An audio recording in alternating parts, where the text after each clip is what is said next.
Agora, é muita petulância, tanto dessa turma negacionista horrorosa aqui do Brasil, quanto dos Estados Unidos, achar que dá para né, gente que não é da turma dele, da laia dele, engolir dados mentirosos, manipulados, que isso não seria questionado.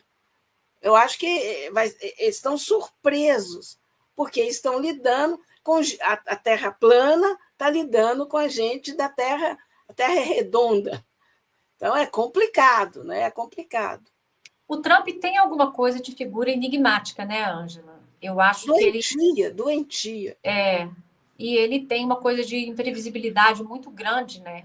Eu acho que o Trump deve ser uma surpresa até para ele mesmo. Ele deve ser aquela pessoa que se surpreende, imprevisível até para ele mesmo.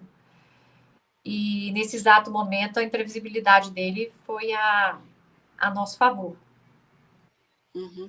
Pois é, mas eu sei lá, sim, ele tem, claro, uma dose enorme de imprevisibilidade, essa figura meio doentia, um narcisista exacerbado, tudo isso é verdade. Mas ele está julgando com um rumo, digamos assim, ele sabe onde que ele quer chegar. E onde que ele quer chegar? Ele quer chegar naquilo que a gente sabe que é tentar enfrentar a China e, se possível, derrotar a China, que é considerado, para a política externa dos Estados Unidos, como o grande mal, o inimigo. Né? E, por isso, eles querem voltar a ser grandes. Para voltar a ser grandes, eles precisam de quê? De derrubar a China. E consideram que o papel que a China joga hoje na América Latina e na própria África é uma coisa complicada, né, que seria negativo para eles. E aí eu fico pensando e te pergunto também, Sara, durante décadas, né, 2 séculos para ser mais precisa, o Brasil teve de uma forma ou de outra na órbita, né? Portugal via Inglaterra, depois Estados Unidos.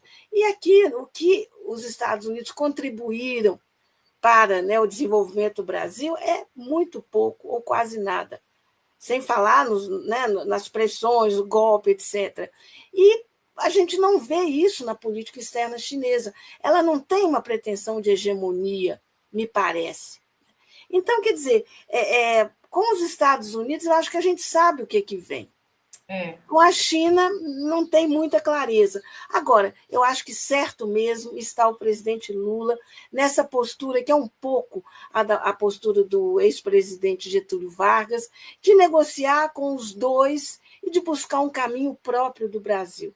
Você tem essa visão também? O que você pensa sobre isso?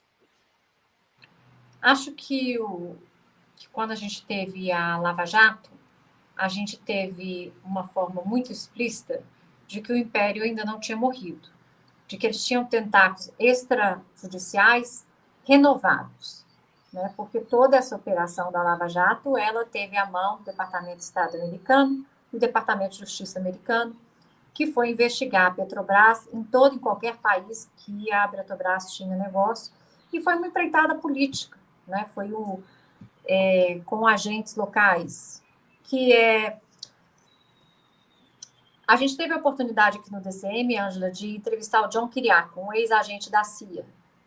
E ele conta como funcionam essas operações do FBI e da CIA, né, no país. O Bob Fernandes tem um grande estudo sobre a presença da CIA no Brasil, que é muito maior do que a gente imagina.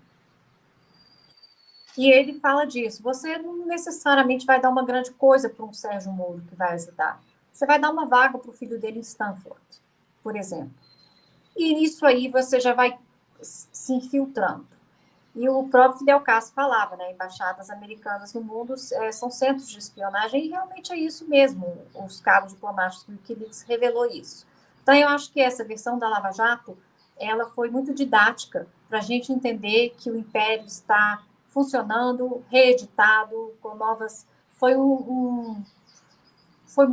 uma experiência muito dolorosa, e o Lula pagou com a liberdade dele, com a reputação dele. Eu acho que o Lula que sai ali daquela prisão foi um Lula muito mais alerto ao mundo multipolar, muito mais alerto ao que os Estados Unidos é capaz, porque eu não acho que o Lula, nas 2 primeiras gestões dele, ele estava ainda muito focado nas questões domésticas. Hoje eu vejo um Lula que está se saindo muito, até muito melhor, né, nas questões externas do que na interna. Interna nós temos um congresso aqui também que eu vou te falar, é inviável, ele inviabiliza até o bom humor, né?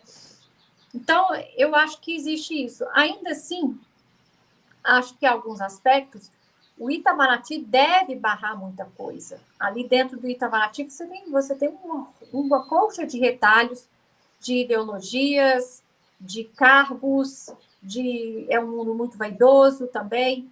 Então, eu imagino que o Itamaraty ainda dite algumas regras com relação à nossa aproximação, à nossa integração latino-americana. Isso eu sinto falta, eu acho que nos outros mandatos do Lula a integração latino-americana ela foi melhor do que ela está sendo agora.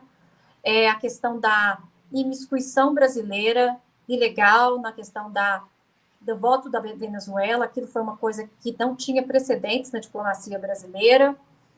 Então, acho que, do ponto de vista latino-americano, eu vejo mais retrocesso do que ganhos, e no ponto de vista multipolar, com a Ásia, com a África, parece que as relações estão melhorando, mas eu vejo um caminho muito grande ainda, e acho que também com a nossa imprensa, uma imprensa que é cega para o mundo maior do que o Brasil, também fica difícil ver o mundo, né? Fica difícil que as pessoas entendam o que significam essas coisas. Agora, você tinha colocado aí o post, né, da Casa Branca, foi uma grande honra, abre aspas, Trump falando, uma grande honra estar com o presidente brasileiro.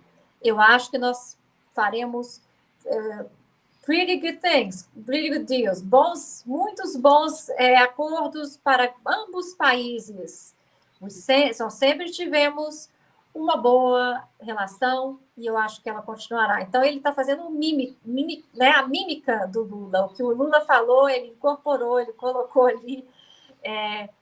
Eu acho que o Lula, vamos falar em julho, quando ele lança esse decreto, você imaginaria ver essa foto, Ângela? Não. Se me colocasse, eu ia falar assim, não, isso aí é inteligência artificial, Trump rindo, segurando a mão do Lula, a bandeira do Brasil e Estados Unidos, isso é fake, isso é típico que poderia ser rodado como fake em julho. Não, então, se bobear, os filhos vão colocar como fake, se bobear, porque eles estão desesperados. Esse encontro, só desse encontro existir, é uma quebra enorme do inimigo. Aí eu vou te falar uma coisa, Ângela. Aí eu vou lembrar dos chineses. Para os chineses, para a perspectiva, aquele arte da guerra chinesa, do Sun Tzu, a guerra que se ganha não é a guerra que você usa os seus meios de maneira mais eficaz. Essa não é a guerra que você ganha, a melhor guerra. A melhor guerra é aquela que você dissuade o inimigo de lutar. Foi isso que aconteceu aqui.